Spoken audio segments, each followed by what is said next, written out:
Let's go to understand about the next topic, which is nucleic acid.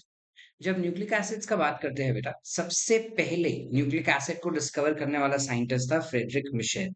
Spelling गलत है, MEISHER होना चाहिए। MEI, yeah. Frederick Mitchell was the first one to discover nucleic acid from pus cells.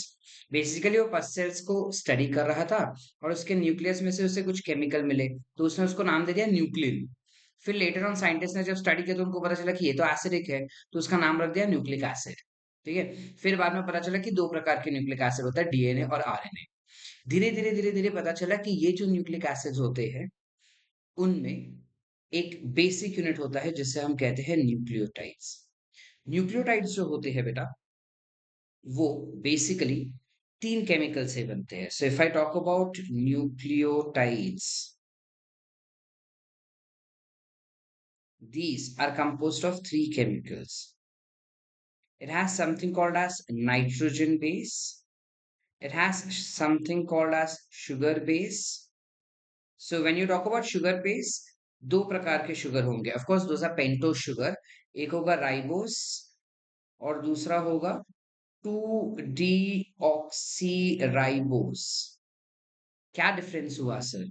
बेटा, ribose का structure जो है वो कुछ इस प्रकार होगा, जिसमें सेकेंड कार्बन के पास हाइड्रोजन एंड हाइड्रोक्सिल ग्रुप होगा। ये हो गया राइबोस। इनमें से अगर मैं ऑक्सीजन निकाल देता हूं तो ये बन जाएगा 2 डीऑक्सी, यानी सेकेंड कार्बन पे डी, यानी नॉट ऑक्सी राइबोस। ऑक्सीजन नहीं है सेकेंड कार्बन पे, that becomes 2 deoxy ribose sugar. Alright बेटा, when we talk about nitrogenous base, these are of two types. Nitrogenous base are nothing but nitrogen ring। तो दो प्रकार की nitrogen ring हो सकती है। एक होता है जिसे हम कहते हैं प्यूरिन, और एक होता है जिसे हम कहते हैं पिरिमिडिन। ठीक है, एक होगा प्यूरिन, एक होता है पिरिमिडिन। प्यूरिन जो है वो एक सिंगल नाइट्रोजन रिंग होता है कुछ इस प्रकार से, और पिरिमिडिन एक डबल नाइट्रोजन रिंग होता है कुछ इस प्रकार से। ठीक है, आई गेस मैंने उल्टा कह दिया। प्यूरिन जो होते हैं वो डबल नाइट्रोजन रिंग्स होते हैं कुछ इस प्रकार से, and pyrimidine is a single nitrogen ring somewhat like this. Purine के हमारे पास दो एग्जांपल्स है, एडेनाइन एंड गुआनाइन। जबकि पिरिमिडिन के हमारे पास तीन एग्जाम्पल होंगे, थाइमिन, साइटोसाइन एंड यूरासिल। ठीक है, जिसमें हमें पता है कि thymine is present only in DNA and uracil is present only in RNA. Alright, then lastly you have something called as phosphoric acid. We have phosphoric acid which is nothing but H3PO4। बस इसी के presence की वजह से दोनों DNA as well as RNA जो होते हैं, these are acidic in nature as well as they tend to have negative charge।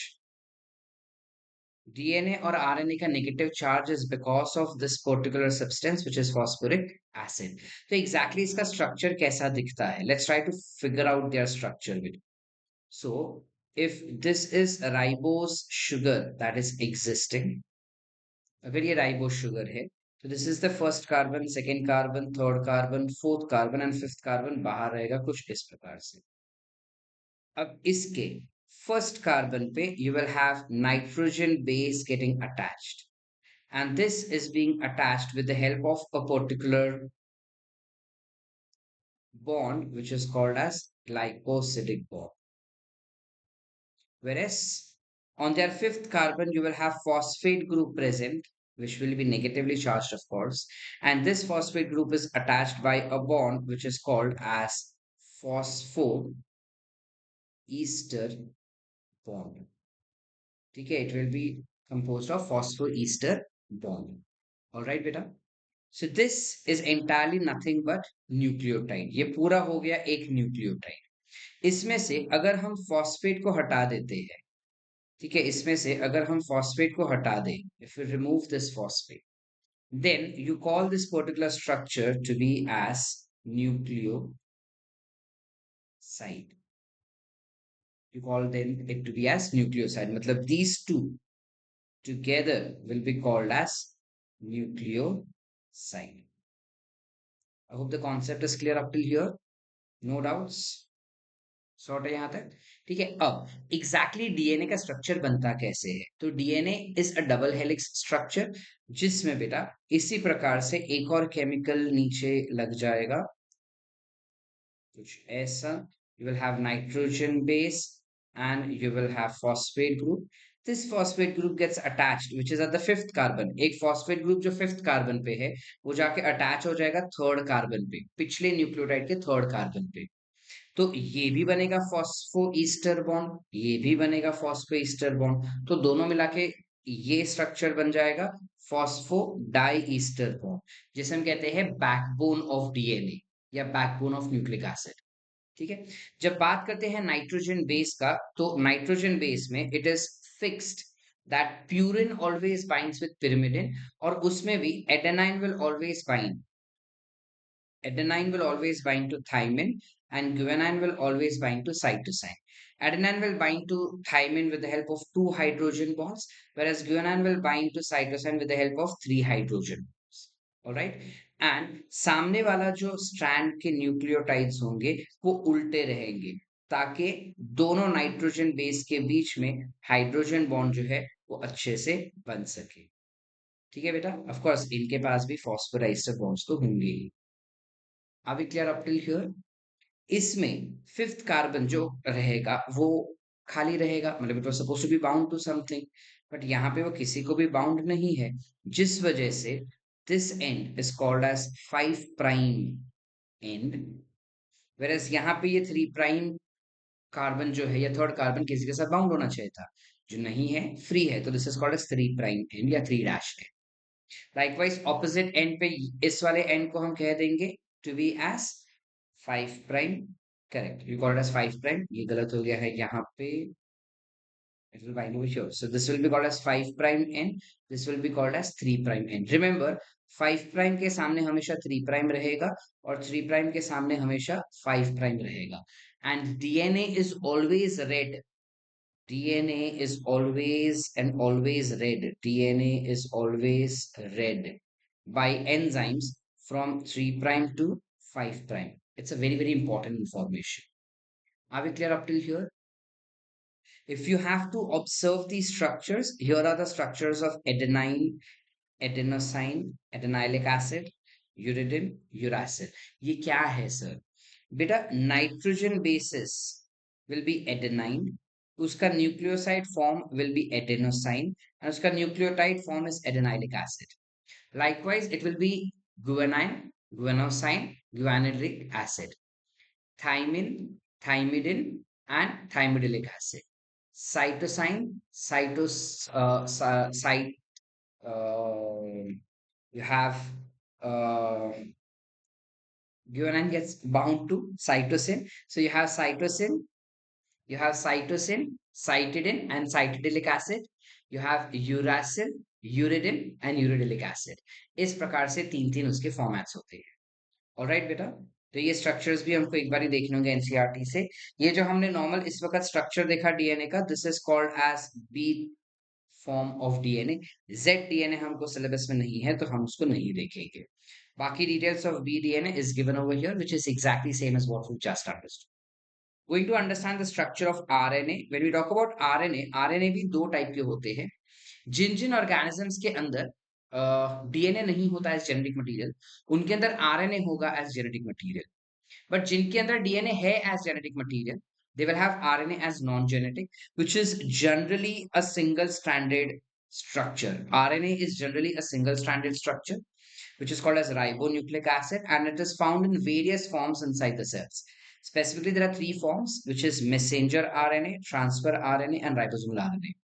Messenger RNA जो होता है, it is basically responsible for copying the information from DNA on itself. अब जैसे barcode जो होता है उसके पीछे क्या लिखा हुआ है, क्या इंफॉर्मेशन है बारकोड के पीछे, वो हमें नहीं समझता। एक मशीन होता है रेड कलर का लाइट देने वाला, जो लाइट जब उस मशीन से वो रेड लाइट और बारकोड दोनों मैच हो जाते हैं, तब जाके हमको एक मॉनिटर स्क्रीन पे इंफॉर्मेशन आता है कि उस बारकोड के पीछे क्या इंफॉर्मेशन है। लाइकवाइज डीएनए के अंदर प्रोटीन को बनाने का इंफॉर्मेशन होता है, लेकिन ये इंफॉर्मेशन कोई रीड नहीं कर पाता एक्सेप्ट फॉर मैसेंजर आरएनए। तो अगर सपोज ये डीएनए हुआ, इस डीएनए के ऊपर जो भी इंफॉर्मेशन है that will be read by mRNA. So it is copied on mRNA. So if suppose this is 3 prime and this is 5 prime, it will be read as it is and copied on itself. So now this becomes 5 prime and this becomes 3 prime. Correct? This was 3 prime. So this is 5 prime. This is 3 prime. This is 5 prime. So this will be 3 prime. Alright. So mRNA will be read from 5 prime to 3 prime. Remember that RNA is always read from 5 prime to 3 prime. DNA will be read from 3 prime to 5. So messenger RNA ने information copy कर लिया. इस information में इस information को read किया जाएगा by ribosomes, that is ribosomal RNA, और रीड करने के बाद ट्रांसफर आरएनए को वो मैसेज देगा कि भाई ट्रांसफर आरएनए पहला अमीनो एसिड जो है वो प्रोटीन है, पहला अमीनो एसिड जो ग्लाइसिन है तो ग्लाइसिन लेकर आओ। तो ट्रांसफर आरएनए जो है वो साइटोप्लाज्म से वही पर्टिकुलर अमीनो एसिड लेके आता है और उस जगह पे लेके आएगा जहां पे एक्चुअल हमको प्रोटीन बनाना होगा, विच इज बेसिकली राइबोसोम्स के पास। ऑलराइट, सो राइबोसोमल आरएनए जो है वो राइबोसोम्स बनाने में हेल्प करता है। ट्रांसफर आरएनए जो है वो अमीनो एसिड्स को ट्रांसफर करवाने में हेल्प करेगा।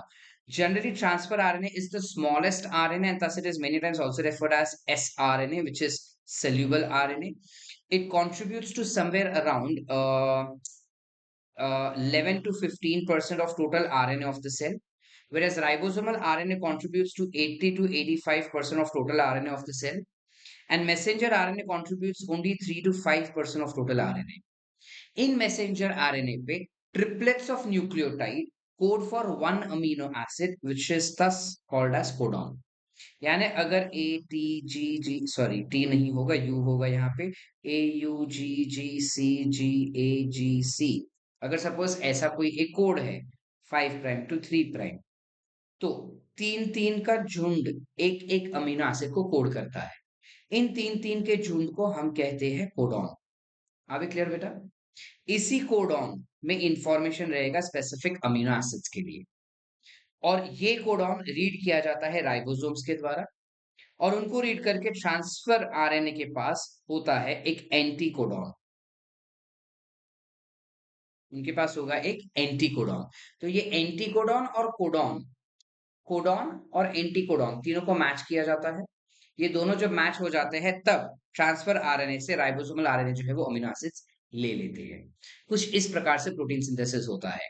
नहीं समझा तो कोई बात नहीं बेटा, 12th स्टैंडर्ड में हमको पूरा डिटेल में ये कॉन्सेप्ट है, ठीक है। You have a chapter called as molecular basis of inheritance, उसमें डिटेल में ये सब पढ़ाया जाएगा। आई होप मोटा मोटा जो आरएनए का स्ट्रक्चर या आरएनए के बारे में हमने पढ़ा वो समझा हम सब, ठीक है। So that's where we end with your nucleic acid. We quickly understand about lipids, जो काफी छोटा कंटेंट है।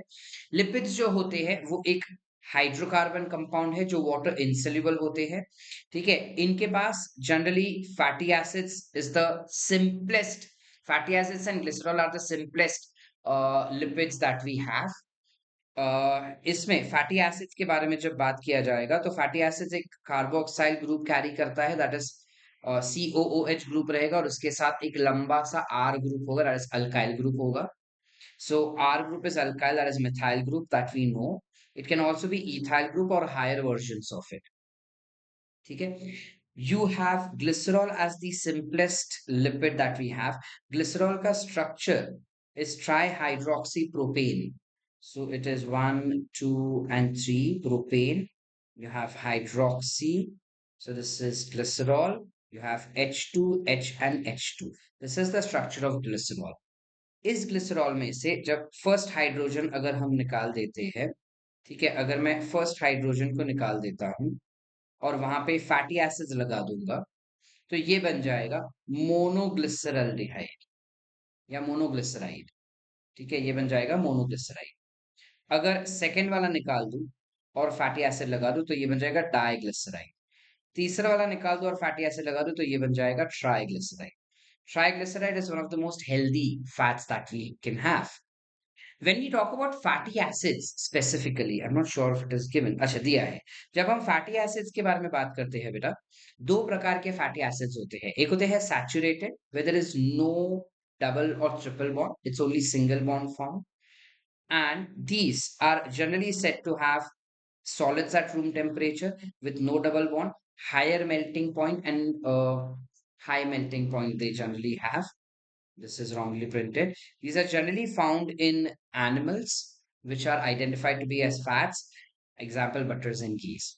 Unsaturated fatty acids generally have double or triple bond between the carbons, and thus they are identified to be as unsaturated fatty acids. They are generally liquids at room temperature and they show lower melting point, and they are found in plants. These are oils identified to be as oils. Specifically, you have an example of gingerly oil, which is then composed of unsaturated.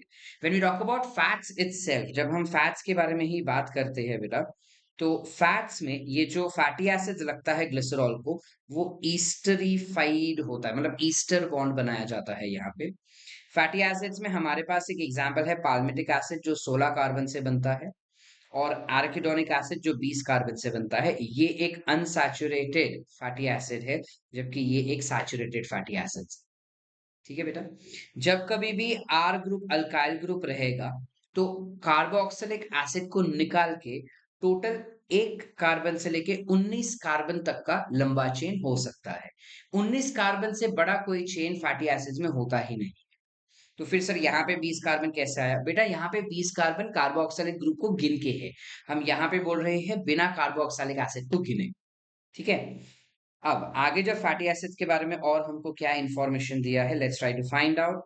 ये बता रहा है कि सबसे ज्यादा phospholipids जो हमारे body में पाया जाता है, उसका एक एग्जांपल है लेसिथिन, जो जनरली हमको सेल मेम्ब्रेन में दिखता है। These are the structures. Cholesterol is a modified या फिर डिराइव्ड फैटी एसिड्स या डिराइव्ड लिपिड्स, जो जनरली स्टेरॉइड से बनाया जाता है। कोलेस्ट्रॉल का अलग अलग काम होता है। ये सेल मेम्ब्रेन में फ्लूइडिटी को मेंटेन करता है, प्लस ये सेक्स हार्मोन बनाने में हेल्प करता है या इंसुलेशन में हेल्प करेगा। You have triglycerides as fatty acids as a structure that we can see over here. Glycerol और fatty acids जब इकट्ठा मिल जाते हैं, तो you have triglyceride which is formed. The structure shown over here is of palmitic acid. The structure shown over here is of lecithin, which is phospholipid. Remember, phospholipid में phosphate group तो है ही है, लेकिन इसके अलावा एक नाइट्रोजन ग्रुप भी आ जाता है। सो नाइट्रोजन कंटेनिंग लिपिड का एग्जांपल फॉर lecithin भी हो सकता है। ठीक है। I hope it is clear up till here, right?